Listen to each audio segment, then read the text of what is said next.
Hello there, it's Mr. Chime from weeklybagel.com. I am back again with another episode of the Weekly Bagel podcast. Today, I am going to be talking about horrible mistakes that first time renters tend to make when trying to get a place of their own. On the last episode of the Weekly Bagel podcast, that's the episode 11, I talked about hidden fees that apartments tend not to discuss with renters before they sign their lease. If you haven't listened to that, I want you to go listen to it right now before listening to this one because that's going to save you a lot of headache and save you from a lot of money issues and make sure that a huge majority of your monthly paycheck is not really going into your rent. All right.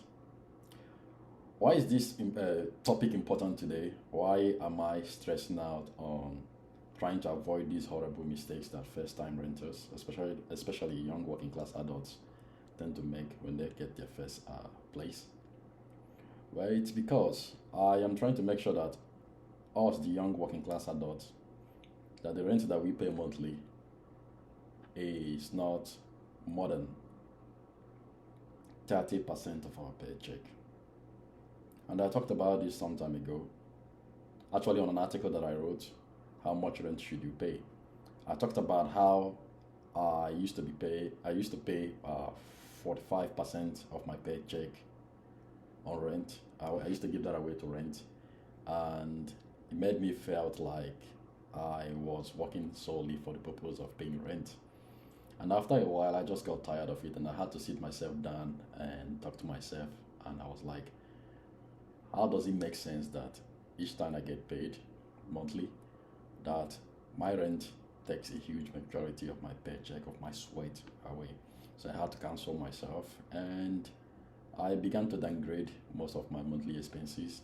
And I actually decided to start living in a one-bedroom apartment, which has a master bedroom, a living room, a kitchen, restroom, and a lot of closets, about 2 closets. And as a bachelor, that was the best decision I've ever made. Now, for you, a young working class adult striving to make a place in this world, striving to carve a piece of the American pie, trying to establish your own life purpose and dream, when rent is more than 45% or 50% of your paycheck, over a period of time or after a while, it tends to make us feel somehow. Would you agree? This is because that's half of your money going to a landlord. I don't know about you, but it doesn't make me feel good. And I'm sure there are some working class adults there who put in their best, who show up to work every single day, put in the hours, who are juggling between work and classes. And it feels bad that you have to give 50% of your paycheck to a landlord. And the reason why I'm talking about this topic today, horrible first-time renters' mistakes to avoid, is because if you don't avoid these mistakes, right, there's a high chance that your monthly rent payment is going to be a huge percentage of your paycheck. Now, having mentioned that, what are the mistakes that first-time renters make? Well, the first one, as I previously mentioned, is not asking about hidden fees. This is a thing, and I kid you not. Why some apartments have very good leasing offices or apartment management companies. Others just let you come in and they tell you, hey, this is how much you're going to pay for rent, without going into great detail about how much the rent really is. Because remember, if they give you an instance, they tell you that, hey, okay, your estimated monthly rent is going to be $1,000, and that's your base rent. That doesn't mean that $1,000 is what you're going to be paying every month. There are other little fees that add up to that rent. Fees that most of them will not talk to you about until you've signed the lease and your first rent comes up and you're seeing that, hey, listen, you told me my rent is going to be $1,000 and I know that I have electric bills to pay, and now I'm looking at my rent and it's like $1,200. What's going on? Well, When you do not ask about the hidden fees to the leasing agent, perhaps they won't tell you about it. And what do I mean by hidden fees here? I'm talking about fees like there are some apartments out there that will charge you for maintenance. Say something gets broken into your apartment. As a courtesy, apartments are supposed to come in and fix it themselves, right? But there's some apartments that will fix it and place the charges on your rent. They will charge you for that. So you have to be on the lookout for this kind of hidden fee. You also have to ask about whether they charge for pest control, which I think should be a courtesy if you're paying rent. And trash collection, it's something that they charge to, but perhaps sometimes they don't tell you about it, and you need to ask about that just to know how much it is. Because if they're charging you $100 for monthly trash collection, I don't think that's a good idea, right? Trash collection should be around what, $15 monthly. Yeah, but these are the things that you have to ask about. Pest control fee, do you guys charge for that, or is it just gonna be part of the rent package? Do you all charge for coming in to fix something in my apartment? And lawn care. Some apartments will charge you for lawn care, even though it's their responsibility to take care of their lawn. And not asking about hidden fees could actually be a very big issue down the line, because you end up paying all these fees in addition to your rent, which will definitely eat deeply into your monthly paycheck. And that's what I want to talk to you about today. Now, another mistakes that first-time renters, particularly young working-class adults that are trying to get a place of their own for the first time, make is that they try to apply for apartment online. Now, I'm an old school guy. I know, I still look young and I'm so, but I'm an old school guy in the sense that I'm a millennial. When I'm doing business with somebody, it has to be face to face. You understand what I'm trying to say? I don't like applying for apartments online, especially trying to find an apartment on Facebook, Craigslist, which is the most scariest place you can ever try to find a place to live, and Zillow. Even other apartment rent platforms out there, I don't do those. Now I may use them to find the apartment, but I like to go and find the place for myself and see the place for myself, right? So applying for an apartment online could expose you to a lot of rental scams.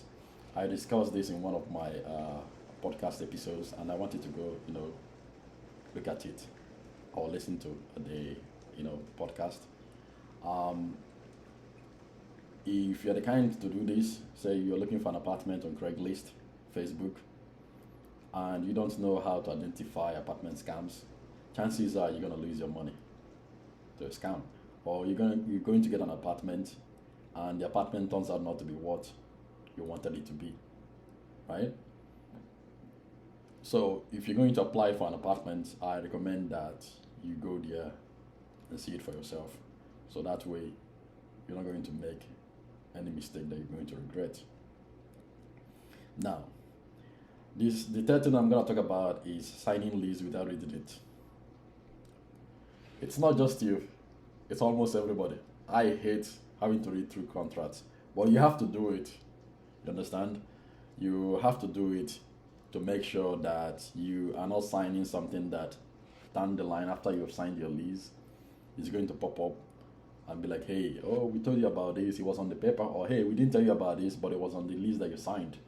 And now you're regretting because you have to pay extra for something, or because something has popped up and now it's your responsibility to deal with that.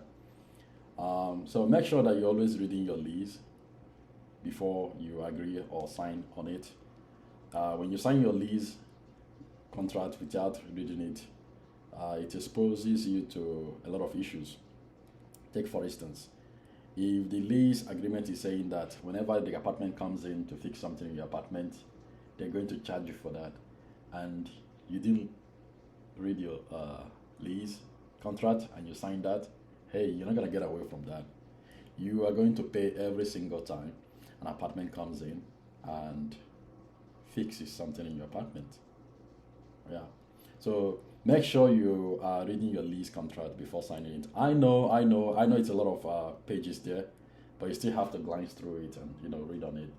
And which one, how each page has something that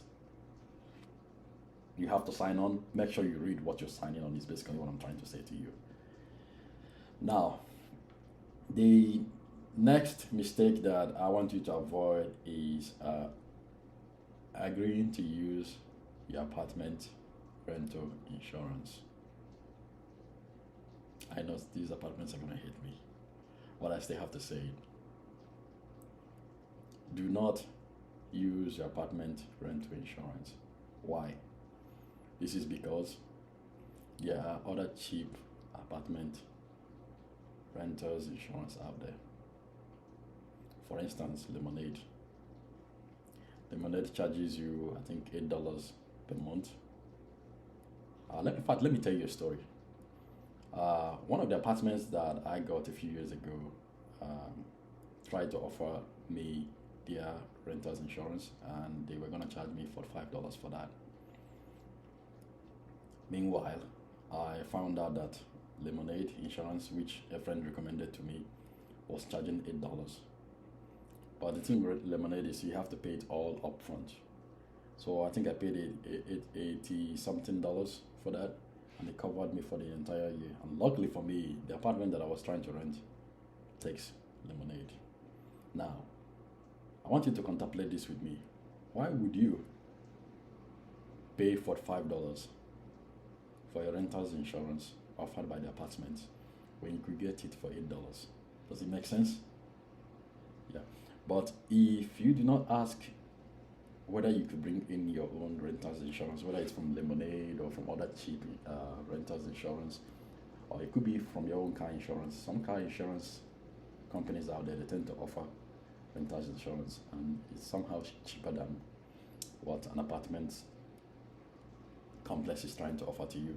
So if you are going to use apartment renter's insurance, just make sure that it is within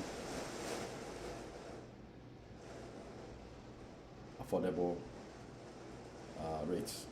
If it's not affordable, then go for what is affordable. Because you're trying to agree to pay an expensive renter's insurance offered by an apartment is increasing the chances of you. Oh, I'm so sorry, it's raining. You can hear the noise in the background. I'm sorry, it's just rain. But anyway, you're trying to use a renter's insurance offered by an apartment is increasing the chances of your rent or your monthly rental expenses eating deeply into your monthly paycheck. And that's not what I want for you, right? So the next thing I want to talk about is if you are going to have a roommate, just make sure that you sit your roommate down and you guys talk about it, and make sure that the person that you're trying to get has the same value as you. This is not somebody that is going to be an issue a few months after the person moves in. Right? So be sure to always do your diligence on potential roommates. In fact, I even talked about this in one of the articles on the podcast episode that I released. It's called "Is It Smarter to Have a Roommate?" You should go check it out. Where I talked about there is no win-win situation in this. It depends on what your personal preference is. If you're someone that likes being alone, you like your own personal boundary, then I think you could do without a roommate. Or if you still want a roommate, on that particular episode, I talked about the things that you need to look for. So be sure that you're doing your due diligence on any potential roommates. So that way when you get the person or the person moves in, you two are not going to start having conflicts right from the day the person moves in. Now, the next thing I want to talk about is to always make sure that you get an apartment that is within your budget. Most of the reasons why our monthly rent is half of our paycheck or more than half of our paycheck is because some of us are not trying to live within our means. You know that you're not making a lot of money, and there are cheap apartments that you can afford, and you're leaving that to go for something that is very expensive. Now, there's nothing wrong with that as long as you're not complaining. But if you're going to complain about it, then you need to downgrade, is what I'm trying to tell you. Yeah, you need to downgrade, and so you can save money so that your monthly rent will not be half or more than half of your monthly income. So getting an apartment that is above your budget is going to create financial stress for you because you will be paying more than you can afford. As a result, you won't have much left after paying your rent every month. And I recommend that you avoid this kind of mistake and cut your coat according to your size. So that way you don't have to get yourself in debt because you're trying to impress somebody. Now, the next thing I want to talk about is another mistake that first time renters make is they don't research the neighborhood that they're trying to move into. Right? So you find a very nice apartment and you just went in there and pay and sign your lease. No, don't do that. The reason why I'm telling you this is some apartments are really in a very bad neighborhood. What do I mean by this? You park your car at night after work, you go into your apartment, and then the next morning you come out, you're about to drive to work, and your tires are missing. I kid you not. There are stories like that. Yeah. You park your car, you go into your apartment, you sleep for the night, you wake up in the morning, you're about to go back to work. You come out to drive your car, your tires are gone, your windshield is broken, or something bad happens to your car. And if you're not doing your research before moving into an apartment that is in the neighborhood, you're going to be surprised at the kind of things you're going to expose yourself to. So one of the mistakes that first-time renters do is before getting an apartment, they don't really research the neighborhood that they're moving into. They don't check to see if the crime rate is high or low. They don't check to see if the place is far away from work or school. They don't check to see if the neighbors or the people living in the apartment complex are kind to one another, or are they just robbing each other blind or doing all sort of bad things to one another. Because there are apartment horror stories out there.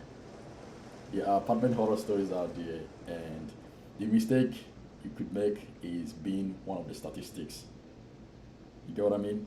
So be sure that you're researching an apartment before you move in, so that way you're not going to be a victim of crime, you're not going to be a victim of the wickedness of some people, and you're actually going to live in a place where at the end of the day you come back to a very comfortable home and not have to worry about the car that you parked outside or your package is getting stolen and all that. Now, the next thing that I want to talk about, one of the mistakes that first-time renters make is they do not report maintenance issues on time. Now, remember how when you get trying to get an apartment, apartments always ask you to make a security deposit? That is because at the end of your lease, if you're trying to move away and they come in and then they do the inspection, and there seems to be a lot of things broken, they don't want to put that financial burden on you. So they're going to use your security deposit to repair the ones they could, and then send you a balance if it's more than what you deposited, right? Well, you can avoid all this if you're keeping up with the apartment. What do I mean by this? Say if your tub is broken, you're not going to wait until your leasing period is over. You're going to go to the apartment complex and talk about it with them, and so they can come fix it right away, right? So not reporting maintenance issues or reporting maintenance issues late could create a financial issue for you, in the sense that if it accumulates to the point where the apartment comes in and see that you're not very responsible, they could put the charges on you, right? And you end up paying all the maintenance that was done. Especially say your window is broken, your glass window is broken. You didn't tell the apartment complex until like 6 months later, when the whole window frame is falling out. They won't be happy about it, right? So as a first-time renter, as the young working class adults that we are, that is trying to save money, that is trying to keep our rents less than 30% of our monthly paycheck, I recommend that once you sign that lease and you move in, be sure that you're keeping up with the maintenance and you're reporting any maintenance issues to your leasing office. Okay, now speaking about this, the next thing I'm going to talk to you about is you don't want to make the mistake of inspecting the unit before you move in. Because remember, whenever you're trying to move into an apartment, let's say if this is your first time moving into an apartment, I'm going to tell you this now. Apartment complexes, they usually give you a paper where they tell you, hey, okay, well, you're moving in, right? I want you to look at all of these and tell me if there's something wrong that you notice. If you notice something wrong, note that on the paper. So you go around looking for crevices, broken mirrors, top not working, scratch, paint scratch on the wall, a hole on the wall, and you're gonna go back and tell them, hey, listen, when I moved in, I saw all of this here and I noted it on the paper. And you give them the paper and you take a copy of it just in case when your lease expires and you're about to move out, they're not gonna be like, hey, you created that, you did this, you did that, and they're gonna end up paying all that money to repair all of those. So failing to inspect the unit before you move in could actually constitute additional financial issue for you, in the sense that when you're about to leave or your lease expires and you're about to find another apartment, your apartment complex is going to come in to inspect, and they're looking at the paper that you gave them when you move in. If they find a hole on the wall that was not noted on that paper, you are going to pay for it, and that's a big financial stress, right? So you don't really want that at all. You need to make sure that as you're moving in, you are noting any kind of abnormality, so that when you move out, you're not going to be responsible for the abnormality that you noticed when you moved in, right? Okay, the last thing I want to talk about is a lack of savings prior to apartment rent. Remember, on one of my episodes about the article that I wrote, if you go to the Weekly Bagel podcast, you're going to see one of the episodes I talk about saving money before renting an apartment, especially if this is your first time renting an apartment. I talked about how you need to have about 6 months of rent before moving out to get a place of your own. And the reason why you're doing this is the money that you have, the savings that you have, is serving as a financial blanket, right? You do not want a situation whereby you're moving into a new apartment and 2 months later you're fired or you lose your job, and now you're out there in the streets, or now you have to move back with your parents. And this platform, Weekly Bagel, my goal is to make sure that once we move out of our parents' household, right? House, apartment, whatever it is, wherever they live, we don't want to move back in. The only time we're coming back home is when we come to see our dear parents, right? And that is the first financial steps towards independence. You move out, you stay out. So you increase your chances of making it out there, not being able to move back in with your parents again, when you have a savings before moving into an apartment. Especially when I recommend 6 months of savings, so that if something happens along the way, you can be able to take care of that rent, you can be able to take care of other monthly expenses for 6 months until you're able to get a job. And trust me, in 6 months you will be able to get a job, as long as the economy is not so bad that nobody has a job. You understand what I'm trying to say to you? So if it's your first time moving out of your parents' house or your guardian's house, I recommend you go listen to that episode so that you will know how to go about saving the 6 months worth of rent. And once you save it, you don't touch it until it's time to actually use it. Well, that's all I've got to say to you today. I believe that if you are able to avoid these mistakes that first-time renters make, you're going to succeed in finding an apartment where you're very comfortable, where you're not financially stressed, where you can pay your rent without feeling that your rent constitutes half of your paycheck, or without feeling that you're working just to pay rent. So be sure that you follow this advice to a T. And I believe that if you follow this advice, you are going to have a very wonderful time renting an apartment. I know that for a fact, because obviously I've done it and I'm doing it, and my life right now is good. I'm not a rich man, but I'm financially comfortable, and thanks to God, I am setting and smashing my goals, and I do not have to worry about the little stuff like worrying about, hey, when next am I going to make rent, or worrying about, oh my God, I have to pay for a maintenance because I didn't read the leasing contract before signing it, or all those little nonsense that distract us from actually hitting our goals. So, my friend, I wish you the best of luck, and I remain your biggest cheerleader out there. My name is Mr. Chime, and I'm wishing you a very successful financial journey. Till the next episode, Chime out.